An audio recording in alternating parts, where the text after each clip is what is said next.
8 minuto bago mag-alas 6 ng umaga, maikling panayam gawin natin kay Melencio Boy Vargas, National President po ng AltoDAP. Taas pasahe, posibleng pagpapairal na po ng LTFRB ng 1 peso fare increase o fare hike. Lalo na ho sa jeepney.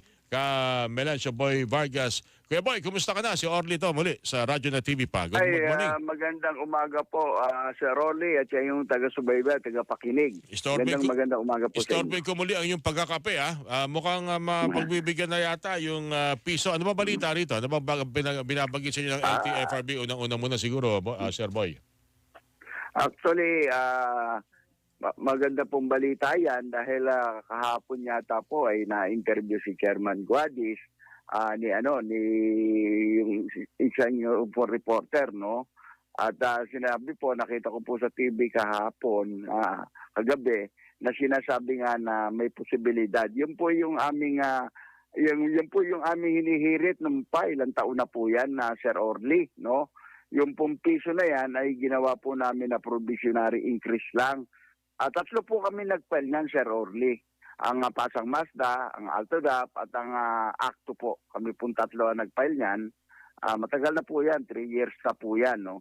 Kaya lang po, nung lately, nung tumaas na naman, pumunta kami sa LTFRB, inihirit namin uli po. Pero ang sinabi po namin, Sir Orly, ay kahit po provisionary increase, dahil kasi yung provisionary increase po, Sir Orly, ay kung sakaling bumaba uli ang diesel, automatic pong ibababa rin namin uli yung pamasahe, Sir Orly. Okay, pero itong malaking bagay, no? Malaking may tutulong nito. Siguro naman meron tayong makikitang adjustment din, no? Pagsukli rin sa mga pasahero dito sa fare hike na ito o fare increase na ito. Opo, kasi per 4 kilometers lang naman po, ano naman po yun Parang ano lang po yun, yung tinatawag na provisionary increase lang po yun, Sir Orly. Kaya piso lang po yun na ibibigay nila. Tapos po, kasi ang pagtaas naman po, hindi naman po bababa, tataas, bababa, tataas. Kaya po yun na napag-uusapan namin tatlo na para hindi naman din po maano yung mga pasahero natin. Baka po kalimbawa bumaba ng sagad, mahihirapan na naman po kami humirit ang pagbaba niyan dahil dadaan din naman po uli sa proseso. Kaya po hinihirit namin yung provisionary increase na kung sakaling bumaba na parang pantay na uli, pwede po namin agad na ibaba, Sir Orly.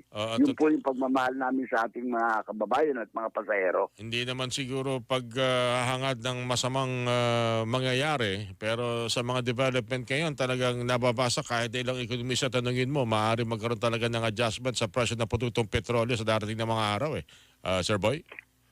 Yun nga po, Sir Orly. At may sinasabi pa po si Chairman Guadis kahapon nung makita ko sa TV, meron pa po siya sinasabi na fuel subsidy.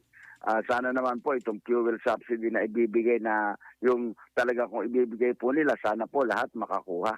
Dahil kasi ang nagiging problema po namin sa fuel subsidy, Sir Orly, yung land bank, no?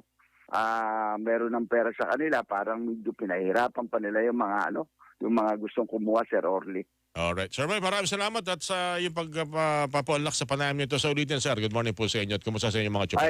Thank you po. Basta po kayo, Sir Orly. Mabuhay po kayo. Maraming salamat din po sa inyo. Si Sir Melencio Boy Vargas, mga kapusong, Pangulo po ng AltoDAP, inyo pong napakinggan.